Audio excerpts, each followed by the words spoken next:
Marc chapitre 2. Marc chapitre 2, encore une fois, et nous allons relire le passage que nous avons lu déjà, ça fait 2 dimanches. Marc chapitre 2, et vous savez, dimanche dernier, on avait parlé de ces questions qui étaient posées, ces 3 questions qui étaient posées au Seigneur. Et donc, la deuxième question concerne le jeûne. Les pharisiens s'étaient venus voir et poser la question à Jésus, dit, nous jeûnons, les disciples de Jean jeûnent, et pourquoi tes disciples ne jeûnent pas? Et donc, Marc chapitre 2, je vais lire à partir du verset 18 jusqu'au verset 22. Il dit, les disciples de Jean et les pharisiens jeûnaient. Ils vinrent dire à Jésus, pourquoi les disciples de Jean et ceux des pharisiens jeûnent-ils, tandis que tes disciples ne jeûnent pas? Point. Jésus leur répondit, les amis de l'époux peuvent-ils jeûner pendant que l'époux est avec eux? Aussi longtemps qu'ils ont avec eux l'époux, ils ne peuvent jeûner. Les jours viendront où l'époux leur sera enlevé, et alors ils jeûneront en ce jour-là. Et voilà les 2 versets qui nous intéressent ce matin, versets 21 et 22. Personne ne coud une pièce de drap neuf à un vieil habit, autrement la pièce de drap neuf emporterait une partie du vieux et la déchirure serait pire. Et personne ne met du vin nouveau dans de vieilles outres, autrement le vin fait rompre les outres et le vin des outres sont perdus. Mais il faut mettre du vin nouveau dans des outres neuves. Et donc nous avons 2 paraboles semblables, en fait, qui disent la même chose. Mais Jésus trouve que le point est important et il le souligne. Donc, nous avons vu que la question des pharisiens concernant le jeûne, Jésus a répondu d'une manière... leur dire que ce n'était pas pour le moment. Mais en fait, Jésus, en même temps, alors qu'il parlait de l'époux, c'était une notion nouvelle pour les pharisiens, parce qu'Israël n'avait jamais été appelé l'épouse de Dieu, ou Jésus, le Messie n'était jamais appelé l'époux, en tous les cas, et c'était une notion nouvelle. Mais là, Jésus est en train de préparer ce peuple pour l'inauguration d'une nouvelle dispensation, d'un régime nouveau, d'une économie nouvelle qui allait fonctionner autrement. Et donc sous d'autres principes ou d'autres lois. Et Moïse avait inauguré un régime, une dispensation qu'on appelle la dispensation de la loi, parce qu'il y avait un peuple qui sortait d'Égypte qui ne se connaissait pas Dieu, qui ne connaissait pas, ils savaient vaguement que leur père ancêtre Abraham et Isaac et Jacob avaient eu un Dieu qui s'appelait l'Éternel, mais c'est tout ce qu'ils savaient. Et donc là, il y a Dieu donne à Moïse ces lois pour les aider à les éduquer, ce peuple qui sort de l'Égypte, déjà une première notion, une notion de ce qui est pur et ce qui est impur. Leur séjour en Égypte ne les expliquait pas cela, et donc Dieu va leur expliquer ce principe de pur et impur. Des notions qui se perdent de nos jours dans notre société. Et puis aussi de les sensibiliser concernant l'importance d'obéir au commandement de Dieu. C'était quelque chose de nouveau pour eux, et ils avaient besoin d'apprendre l'importance d'obéir. On ne fait pas ce qu'on veut, on doit garder les commandements de Dieu, et donc cette loi était là pour le transmettre, cette notion, et aussi c'est à moins qu'il y ait une loi qui interdise, on ne sait pas quand on a péché. Alors, ils péchaient sans le savoir parce qu'ils n'étaient pas conscients des lois qui existaient et de la volonté de Dieu dans ce point-là. Donc, aussi, ils avaient besoin d'apprendre à respecter le prochain. c'était une notion qui n'était pas naturelle, mais le respect du prochain. C'est pour ça qu'il y a les commandements concernant la vie, tu ne tueras point. Il y avait des notions de respecter le bien d'autrui, d'où il y avait ce commandement concernant tu ne voleras point, aussi de respecter les membres d'une autre famille, et tu ne commettras point adultère. Et aussi de ne pas même convoiter le bien d'autrui. Hein, c'était des notions qu'il fallait leur donner. Et puis aussi, et surtout, c'est introduire la notion de péché, mais aussi du besoin d'un péché expié, afin d'avoir le pardon. Et Dieu a essayé de transmettre cette idée, et donc d'où les sacrifices, d'où le besoin de venir confesser son péché, et puis déclarer expier, le péché expié, le pardon. Sinon, était là pour transmettre ces notions, et même nous, aujourd'hui, eh bien, en lisant les lois de Moïse, eh bien, nous comprenons ces notions aussi, et nous avons besoin de les comprendre, parce que sinon, on ne comprend pas pourquoi il y a une croix, hein, au milieu de la Bible. Pourquoi Jésus doit mourir. Et ce sont des notions nécessaires, donc notion, conscience d'avoir péché, et puis du besoin d'obtenir le pardon de Dieu. Donc c'était indispensable qu'il y ait cette dispensation, mais maintenant que c'est clair, c'est établi que l'homme est pécheur, qu'il a besoin de confesser son péché, il a besoin eh bien maintenant, eh bien Dieu va inaugurer une nouvelle dispensation qui va appeler la dispensation de la grâce. Jésus, là, les pharisiens mettaient un peu Jésus dans une situation, ils disaient, les pharisiens, eux, jeunes, et Jean aussi jeune. Et bon, Jésus avait des choses à dire contre les pharisiens, mais Jean, c'était une personne qu'il appréciait énormément, qu'il respectait, et il n'a dit que de bonnes choses. Mais Jean était venu, en fait, il avait comme mission celle de préparer la voie pour le Seigneur, pour Jésus. Hein, donc c'était sa mission. Donc il n'inaugurait pas une nouvelle alliance, il n'inaugurait pas une nouvelle dispensation, mais il préparait le chemin du Seigneur, de Jésus. Et il avait compris que Jean avait compris que Jésus était supérieur à lui, et il a compris s'effacer et disparaître pour que Jésus paraisse. Et il n'a pas résisté cela. Hein, et donc la loi était un régime qui provoquait une frustration chez ceux qui l'appliquaient. La loi, eh bien, ils avaient cette frustration d'avoir fait assez, et même ce qui a été fait, est-ce qu'il a été assez bien fait? Et c'est un peu la frustration que tout adhérent de religion ressent. Hein. Est-ce que j'en ai fait assez? Est-ce que je dois en faire encore? Je dois en faire encore, et jusqu'à la mort en train de faire quelque chose, et puis jamais sûr d'avoir fait assez.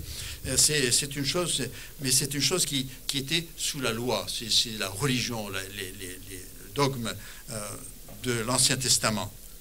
Mais actuellement, eh bien, nous sommes sous une autre dispensation, celle de la grâce. Hein, et c'est pour ça que dans Éphésiens 2:8, il nous dit, c'est par la grâce que vous êtes sauvés, par le moyen de la foi. Cela ne vient pas de vous, c'est un don de Dieu. Il dit, c'est une grâce. C'est pas quelque chose. La question, c'est que l'idée de devoir faire des œuvres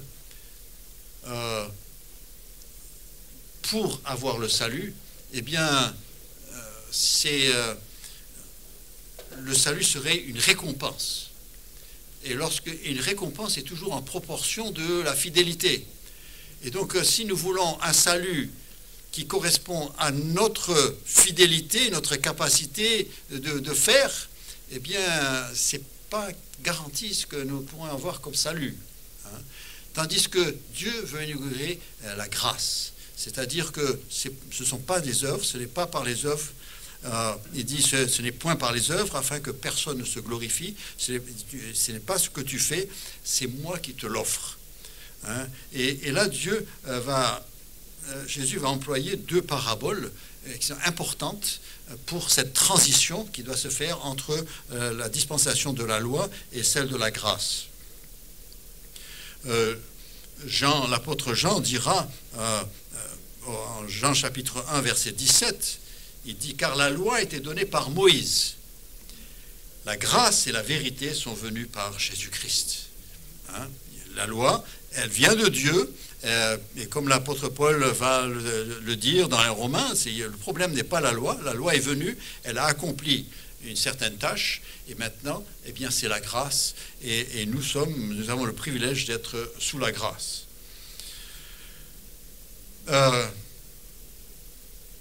Jésus prend ces deux paraboles,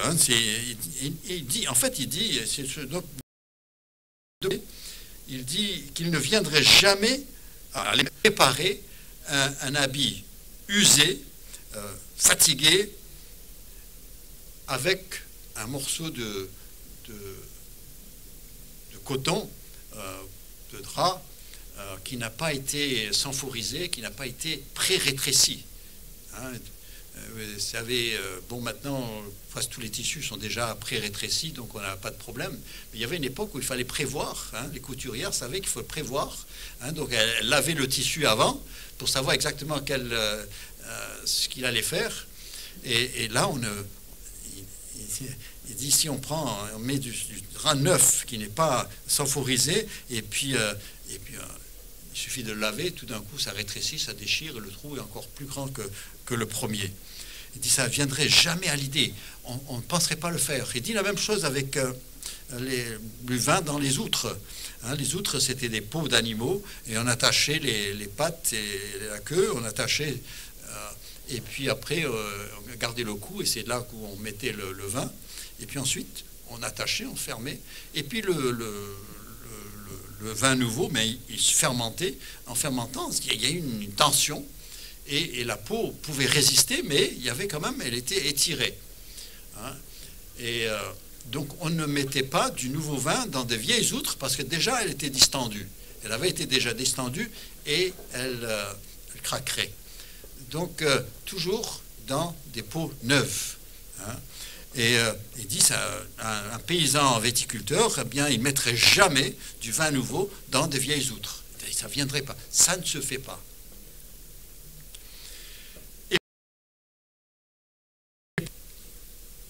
Enfin, on essaye de prendre juste prendre des idées, mais on garde le vieil habit.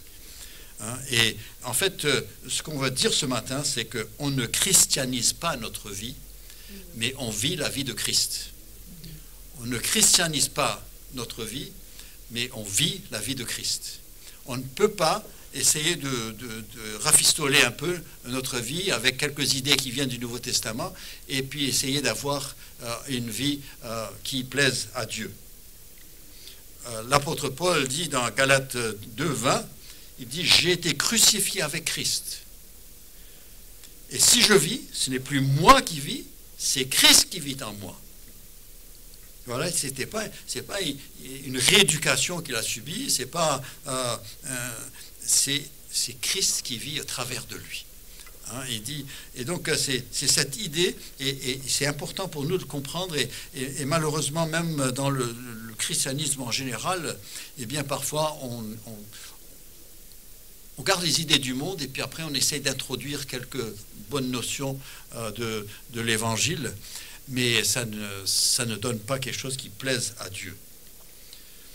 Et donc, et la transition entre la dispensation de la loi vers la dispensation de la grâce, eh bien, ça a été difficile pour l'Église primitive, parce que beaucoup des premiers croyants avaient grandi dans le judaïsme.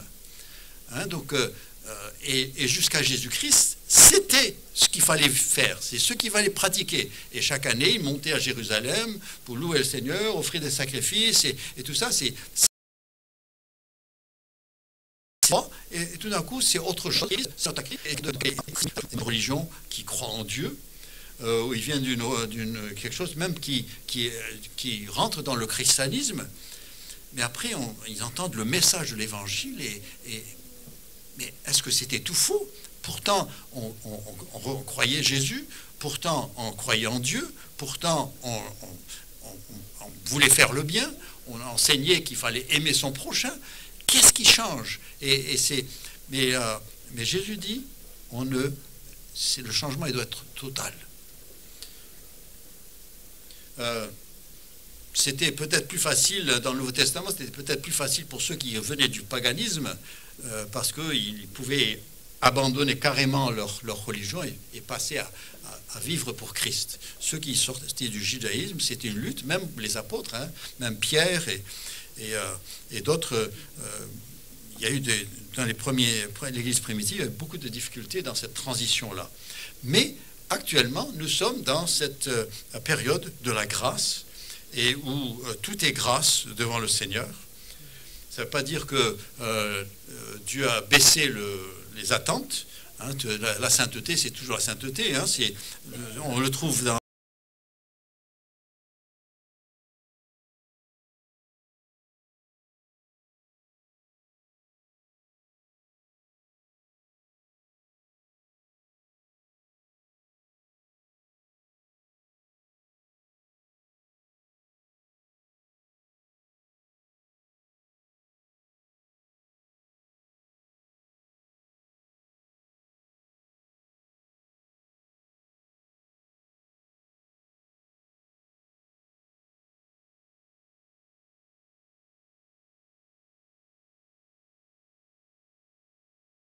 saint, car Dieu est saint. Ça ne change pas. Et c'est seulement, nous ne sommes pas en train de garder des commandements à tout prix, mais nous vivons la vie de Christ, et au travers Christ, nous vivons ces commandements. Jésus dit, je ne suis pas venu pour abolir la loi, mais pour l'accomplir. Une tendance qu'il peut y avoir, c'est le syncrétisme. C'est-à-dire où on essaye de marier deux pensées opposées et pour essayer de les faire vivre ensemble. Souvent, on essaie, le christianisme, en arrivant dans certains pays, a essayé d'absorber les coutumes du pays et on a essayé de tout intégrer. Et ça nous donne un syncrétisme qui ne glorifie pas le Seigneur. Parce qu'il y a des vérités, mais aussi il y a des choses anciennes qui sont encore là. Et la Bible il est contre ce syncrétisme parce qu'il dit on ne répare pas un vieil habit avec du drap neuf et on ne met pas du vin nouveau dans de vieilles outres. Hein, et donc pour chacun d'entre nous, hein, dans notre pensée, notre vie de tous les jours, on doit dire mais je remets tout en question, tout mon passé, je remets tout en question et c'est adopter les pensées de Christ.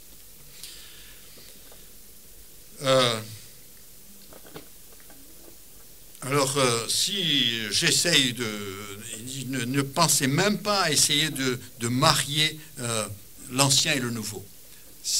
On abandonne l'ancien pour prendre le nouveau. Vous avez remarqué peut-être à la fin du verset 22 de Marc 2, après avoir dit, question du tissu, concernant les vieilles outres, et il termine le verset 22, il dit, mais il faut mettre le vin nouveau dans des outres neuves. Voilà le principe du vin nouveau dans des outres neuves. Vous dites, et alors ça veut dire quoi? Le vin nouveau, c'est cet enseignement de Jésus, et les outres neuves, eh bien, les outres... c'est ma vie, je change. Et nous avons, même nous, notre personne, on a besoin de changer. Hein, parfois, quelqu'un, sincèrement, hein, il dit, oui, je veux suivre Jésus. Qu'est-ce que je dois faire? Qu'est-ce qui est interdit? Je dis, mais c'est pas ça. C'est pas ça la vie chrétienne. C'est pas une question, c'est pas une règle, une série de règles. C'est d'abord une relation. Et lorsque je commence à vivre avec le Seigneur, après, j'adopte sa vie. Hein, et c'est lui qui vit en moi. C'est plus moi qui vis, c'est lui qui vit en moi. Donc le nouveau vin le nouveau vin, c'est que le salut n'est pas par les bonnes œuvres que nous pourrions cumuler et tenter de faire valoir devant Dieu. Le salut c'est pas une récompense pour notre fidélité, notre capacité de suivre, parce que ce serait injuste. Parce que tout le monde n'a pas les mêmes... C'est la frustration qu'on voit de nos jours avec les religions. Il y a des gens qui sont mieux placés pour garder les règles d'une religion que d'autres. Certains sont tellement pauvres, ils peuvent ni donner, ni ne pas travailler, rien du tout. Ils n'ont pas l'opportunité. Tandis que ceux qui ont les moyens, eh bien, eux, ils peuvent payer, ils peuvent faire des pèlerinages, et le pauvre, il ne peut rien. Et comme la majorité d'entre nous, on est pauvres, eh bien, les religions, elles ne conviennent pas. Mais dans la grâce, il n'y a rien à faire. Nous sommes tous venons par la grâce. Quel que soit notre statut dans la société, eh bien, c'est toujours par grâce. Et le salut est une grâce, le salut est un don de Dieu. C'est-à-dire que ce n'est pas une récompense. Il dit, Romains 6, 23 nous dit le salaire du péché, c'est la mort. Là, il y a une récompense, c'est le salaire. Mais le don de Dieu, c'est la vie éternelle en Jésus-Christ. C'est un don. Un don, ça ne s'achète pas, ça ne s'échange pas, ça ne se mérite pas. Un don, eh bien, c'est reçu. Et le don de Dieu, c'est la vie éternelle. Et il nous donne cette vie, cette nouvelle vie. Ça, c'est le régime de la grâce. C'est que la grâce se reçoit. Je dois l'accepter, cette grâce. Je peux la refuser et je peux la recevoir. Lorsque nous sommes sauvés, c'est comme, je prends une image, c'est le fer.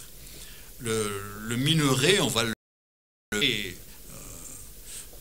dans la terre, on fait remonter ce minerai, et puis quand on arrive, mais ce minerai, vous allez dans le nord, il y en a des gens qui sont du nord, là, vous sortez ça sur la terre et vous n'avez rien de plus. Un grand tas de terre, on n'a rien. Et c'est pas parce que moi j'ai été extrait du péché et que je suis placé là, et alors? Mais après, le minerai, eh bien, il passe par les hauts fourneaux, et puis ensuite là, il y a une fusion qui se fait, il est purifié,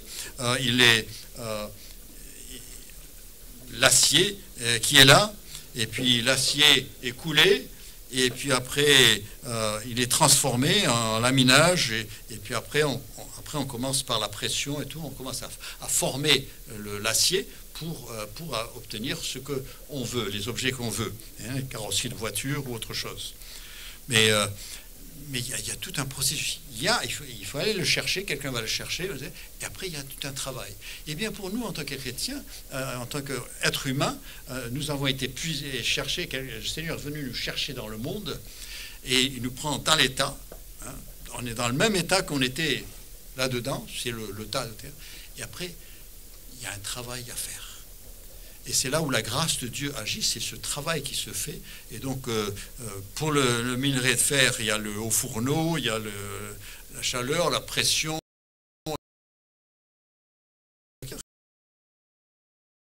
Eh bien, il y a toute une transformation juridictionnelle, condamné maintenant. Et on reçoit un nouveau statut. On ne dirait pas innocenté, parce qu'innocenté, ça veut dire qu'il n'a jamais été coupable. Nous avons été coupables. Donc la Bible parle de justifier.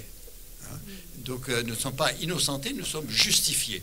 C'est-à-dire nous étions des coupables, mais avant nous étions sous la condamnation. Il y a eu un jugement par Dieu, et maintenant nous sommes déclarés justes devant Dieu, avec un statut nouveau. Ça, c'est ce que le Seigneur fait au moment de notre salut.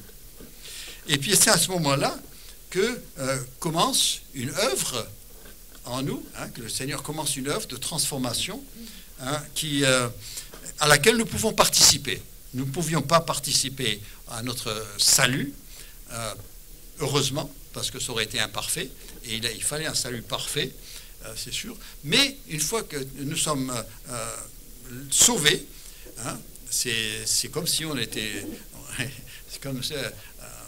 quelqu'un qui était en train de se noyer, on l'a sorti de l'eau, on l'a mis sur la plage, et alors? Eh bien oui, mais maintenant il faut commencer à vivre. Et nous aussi, et tant de chrétiens, tant de gens, eh bien, on leur a expliqué le salut dans le sens de ben, tu es sauvé, et maintenant on te pose là, puis c'est comme si on a un bébé qui vient de naître, et puis on dit ben, il est né, hein, oh, c'est tout content. Maintenant il se débrouille. Non, pas plus dans la vie spirituelle aussi. Il doit être suivi, accompagné.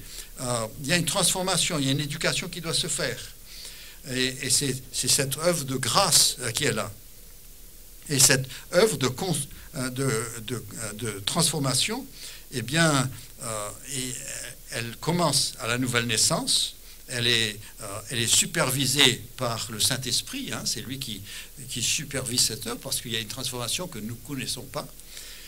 Et nous, en tant qu'être humain, on ne sait rien. Tout ce qu'on sait, on l'a appris. Hein, donc il faut quelqu'un qui nous enseigne. Et pour la vie spirituelle aussi, il faut que quelqu'un nous enseigne. Hein, donc on ne peut pas penser, dire, ben, bon, je vais fouiller dans mon cœur, je vais voir. Il y a une idée qui est contraire à la Bible qui circule, c'est qu'il y a du bien dans ton cœur, va le chercher. Et ce n'est pas vrai. Hein, sinon, il y a longtemps qu'on l'aurait trouvé. Il y a des gens qui les pensent depuis des années. Notre monde ne vient pas meilleur. Hein, on a besoin d'être enseigné. Laisser des enfants s'élever eux-mêmes et vous n'avez pas le même produit que ceux qui sont éduqués.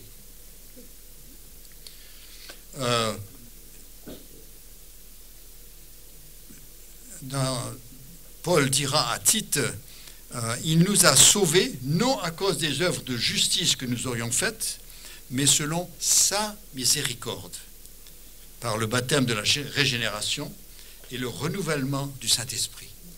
Hein, donc il y a la régénération, la nouvelle naissance, et puis l'œuvre de l'Esprit. Et c'est ça notre salut. Hein, et nous ne devons pas nous contenter de moins que cela, puisque nous l'avons par grâce, c'est un don de Dieu.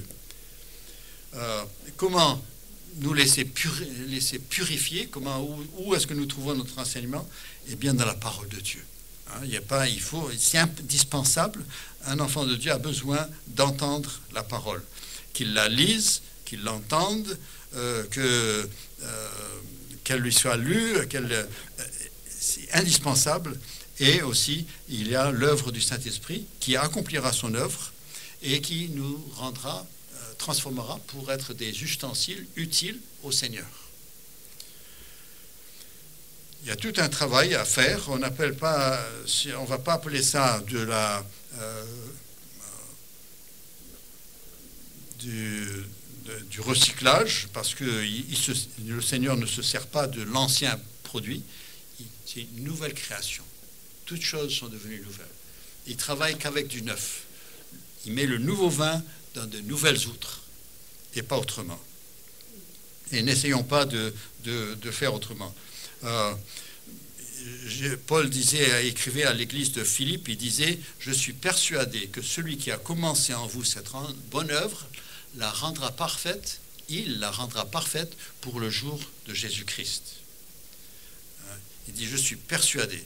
C'est ce processus de transformation que nous appelons non pas une rééducation, hein, ce n'est pas une rééducation, je ne rentre pas dans une nouvelle religion, je ne rentre pas dans un nouveau système, hein, c'est plutôt une transformation. Hein, c'est ce que Paul dit aux Romains, chapitre 12, verset 2, il dit « Ne vous conformez pas au siècle présent, hein, ne gardez pas les vieilles outres, mais soyez transformés ». Et le mot grec, là, c'est le mot duquel nous avons le mot métamorphose. Soyez métamorphosés par le renouvellement de l'intelligence. Hein, c'est constamment un autre changement, de nouvelles valeurs, un nouveau système. Soyez transformés par le renouvellement de l'intelligence afin que vous discerniez quelle est la volonté de Dieu, ce qui est bon, agréable et parfait. Et cette œuvre-là, eh bien, on l'appelle la sanctification. Hein, avec comme on disait jeudi, le mot sanctification a cette forme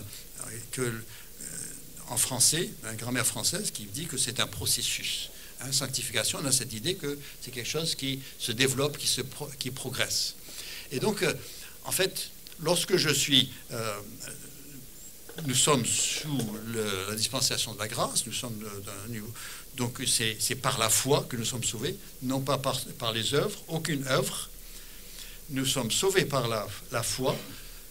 Dieu nous fait grâce, nous accorde le pardon. Le statut de condamné est enlevé et il nous donne le statut de justifié devant Dieu.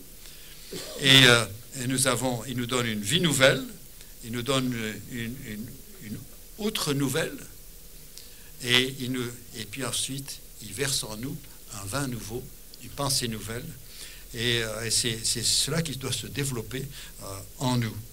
Et c'est ça la vie chrétienne, hein, c'est pas autre chose. Et donc, maintenant, le Saint-Esprit veut faire, mais il ne peut pas aller contre notre volonté. Hein, c'est d'où l'importance de, comme il dit dans Romains chapitre 1, il dit de nous mettre un sacrifice vivant, de se placer devant le Seigneur. En fait, c'est facile. Tu me dis, prends la vie, mais tu ne me donnes rien. Hein. Ou bien parfois, il y a un moment d'émotion et on dit, Seigneur, je te donne tout. Et puis après, on sort de la salle et puis on reprend tout. Hein. Et le Seigneur dit, écoute, donne-moi un placard à la fois. Hein, donne-moi, je m'occupe. C'est progressif. On ne peut pas faire en une nuit, tout d'un coup, on est entièrement consacré au Seigneur. C'est progressif. Et donc, pratiquement parlant, eh bien, c'est au fur et à mesure que le Seigneur, l'Esprit de Dieu me montre quelque chose dans ma vie qui ne convient pas, qui ne convient plus, qui est de l'ancienne vie, je dis, Seigneur, voilà ça. Et ensuite, il prend le temps qu'il faut. Hein, parfois, pour certaines choses, ça nous prend plus de temps que pour d'autres. Et on ne peut pas se comparer les uns aux autres, parce que nous, on est différents.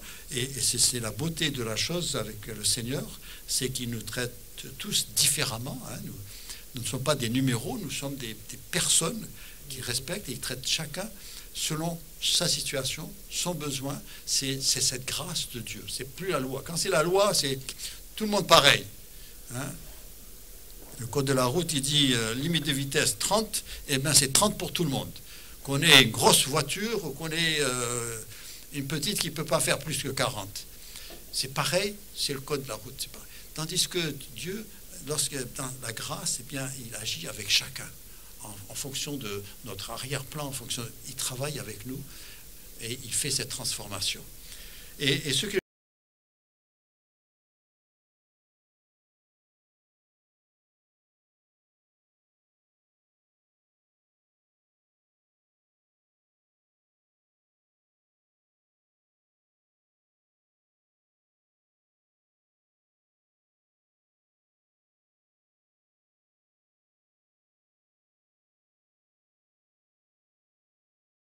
les quelques années que j'ai, je trouve que, vous savez, chez les chrétiens, on a nos clochers, on a ceci, on a cela, des petits groupes, on se départage en combien de différents groupes. Mais ce que j'ai remarqué, c'est que ceux qui sont spirituels, peu importe du groupe, ceux qui sont spirituels se ressemblent. Parce que c'est l'œuvre de Christ. Et quand on commence, c'est comme les rayons d'une roue de bicyclette. Plus elles se rapprochent du centre, plus elles se rapprochent les unes des autres. Et nous devons nous rapprocher de Christ. Pas essayer de se ressembler, ou de rassembler ceux qui se ressemblent, mais c'est plus de se rapprocher de Christ et de laisser faire son œuvre. Et cette œuvre de sanctification, et lorsque cette œuvre de sanctification progresse, eh bien, peu importe d'où je suis parti, proche de l'image de Christ. Et il dit, nous avons l'image de Christ. Hein, c'est ça qu'il nous dit. C'est ça notre but, c'est d'être à l'image de Christ. Donc, la question que je pose maintenant, ce matin, eh bien, c'est justement, où êtes-vous? Où es-tu dans ce processus? À quel niveau? Hein? Est-ce que il y a tout un travail à faire? Mais où es-tu? Où est-ce que tu étais hier? Et où est-ce que tu seras demain? Est-ce que ça progresse? Et c'est la question que chacun doit se poser. Le Seigneur veut, le Saint-Esprit veut, et Jésus a tout fait. Il a pu dire sur la croix, tout est accompli. Tout ce qui dépendait de lui a été fait sur la croix. Le Saint-Esprit a été envoyé et lui, il a des ordres, il a une œuvre à faire de transformation. Il sait ce qu'il va faire, il a reçu des ordres et il le fera bien. La question, c'est, en fait, l'élément faible, c'est nous. Ma volonté en général. Et puis ma grande capacité de faire des excuses. Mais la question, c'est où est-ce que je suis dans ce processus? Et est-ce que le processus, c'est d'arrêter? Si c'est arrêté, il doit reprendre. Et où est-ce que je veux être demain? Ce n'est pas en se comparant à quelqu'un d'autre, mais se comparant toujours à Christ. Est-ce que je suis encore en train de réparer le vieil habit avec du drap neuf? J'essaye de rafistoler, j'essaie de rattraper, j'essaie de ressembler. Ça c'est bien vu dans cette église-là où je vais, on aime bien quand on fait ça. Alors je vais essayer de le faire. Et on trouve beaucoup de gens qui copient, mais finalement ils sont en train de mettre du drap neuf, ils essaient de mettre du drap neuf sur un vieil habit. Alors que c'est la transformation de la personne qu'il faut. Et donc après 2-3 ans, ils sont frustrés et parce que ça ne progresse pas, ça ne vient pas, ils n'ont pas, et puis après ils disparaissent. Et ce qu'on veut, c'est l'œuvre de Christ, l'œuvre qui se transforme.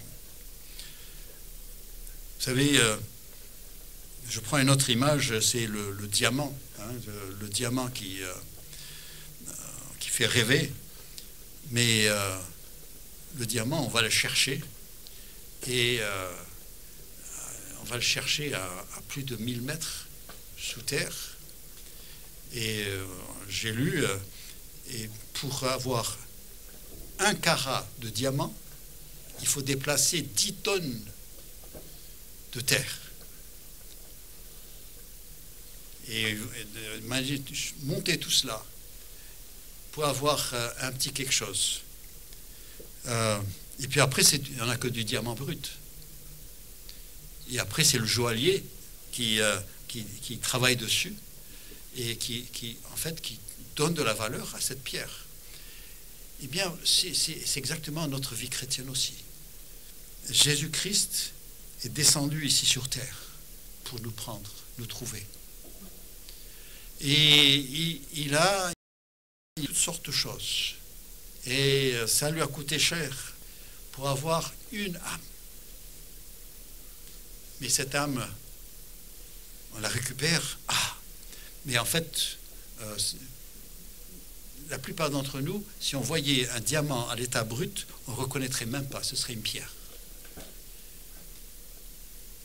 Mais c'est lorsque le joaillier travaille, avec son expérience, il travaille dessus, après, il développe le jeu de lumière à l'intérieur de ce diamant, et tout d'un coup, ça devient une pierre qui scintille. Mais c'est exactement ce que le Saint-Esprit veut faire en nous. À l'état brut, on ressemble aux autres. Mais il commence à travailler, à tailler. Et après, il commence à refléter non pas une lumière qu'a le diamant, mais une lumière extérieure. Il le reflète et dans toutes les directions. Et c'est exactement...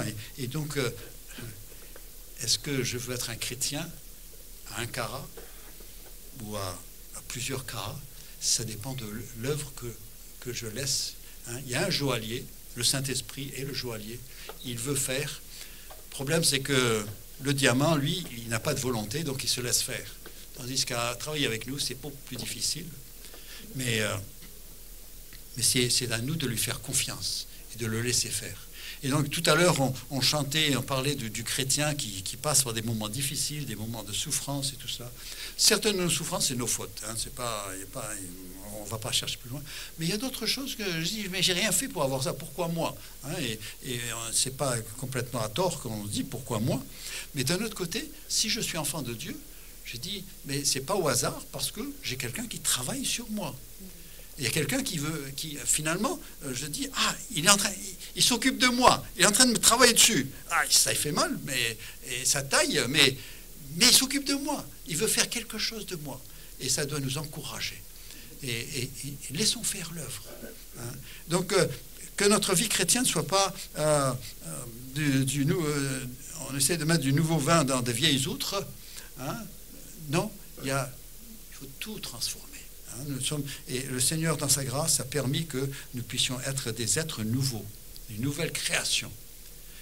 Et donc, maintenant que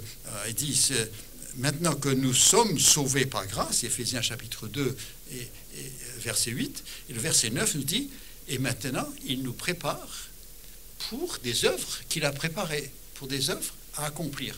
Et donc, à chacun de nous, c'est pour ça qu'on ne se ressemble pas, c'est pour ça qu'on n'a pas tous le même don, c'est pour ça qu'on n'a pas... Pourquoi? Parce qu'on a des positions différentes dans l'œuvre de Dieu et des tâches à accomplir. Et Dieu est capable de coordonner tout cela, si nous voulons bien nous laisser faire. Et celui qui laisse travailler le Seigneur, il va progresser plus rapidement qu'un autre qui chaque fois que le Seigneur veut faire quelque chose, il dit « Explique-moi pourquoi ». Écoutez, si le Seigneur devait nous expliquer le pourquoi de toute chose, eh bien, on perdrait beaucoup de temps et on ne progresserait pas. Laisse-le faire, suis-le, fais-lui confiance. Il nous sauve par grâce, mais maintenant la vie chrétienne, elle dépend de moi et ma participation. Mais il veut faire de bonnes choses et il suffit de voir ce qu'il a fait dans certaines vies et des transformations extraordinaires. Et donc c'est cela qui nous donne confiance aussi, qu'il est capable d'œuvrer en nous. Donc n'essayons pas, surtout pas, d'essayer, mettons pas d'essayer de faire rapiécer avec du drap neuf des vieux habits. Non, on change tout. Hein. Une nouvelle création et puis une nouvelle transformation à l'image de Christ, et il fait son œuvre. Faisons-lui confiance. Et si vous êtes frustré quelque part, vous avez des doutes, eh bien, venez me voir, je suis là, je me ferai un plaisir de vous aider. J'ai passé par mes processus, j'ai eu mes frustrations, et donc on partage ensemble. C'est pas qu'il y en a un qui est meilleur que les autres, c'est qu'on s'encourage mutuellement à avancer. Et ça vaut la peine parce que c'est une œuvre c'est une vie qui vaut la peine d'être vécue, la vie en Jésus-Christ. C'est plus moi qui vis, c'est Christ qui vit en moi. Et c'est là que l'apôtre Paul, il a été transformé et nous pouvons l'être aussi. Prions. Père Céleste, nous te remercions de ce que nous soyons à cette époque, une époque où nous sommes sous la grâce. Lorsque nous lisons l'Ancien Testament et nous nous imaginons mal à devoir garder toutes ces règles, toutes ces lois et ces principes, bon, la réalité c'est que dans notre société on en a autant ou peut-être plus. Mais Seigneur, nous voulons pour notre vie spirituelle, eh bien tu ne nous mets pas sous des règles, sous des lois, mais tu nous donnes un désir nouveau de vivre ta vie. Et que Seigneur, tu puisses vivre ta vie au travers de nous. Et que le monde voit Jésus-Christ en nous. Seigneur, nous ne sommes que, lorsque nous sommes venus à toi, nous ne sommes que du matériau brut, hein, du minerai, des pierres. Mais Seigneur, c'est toi qui nous transformes, qui veux nous transformer. Et Seigneur, que nous puissions nous encourager les uns les autres. Non pas en nous comparant les uns les autres, mais en étant patients les uns avec les autres, en nous aimant les uns les autres, et en nous stimulant à la lecture de la parole, de nous retrouver ensemble, parce que nous avons beaucoup de choses à partager, nous avons des soucis semblables, et nous sommes passés par là où l'autre passe. Et Seigneur, que nous puissions nous encourager. Mais aussi, comme nous l'avons chanté au début, eh bien, nous cherchons ta présence. Et Seigneur, l'enfant obéissant ne cherche pas la présence du Père, tandis que celui qui a été pardonné, eh bien, trouve un grand plaisir à être dans la présence du Père. Père, nous venons à toi. Merci pour ta parole. Aide-nous à mettre ces choses en pratique maintenant cette semaine. Nous te prions au nom de Jésus-Christ. Amen.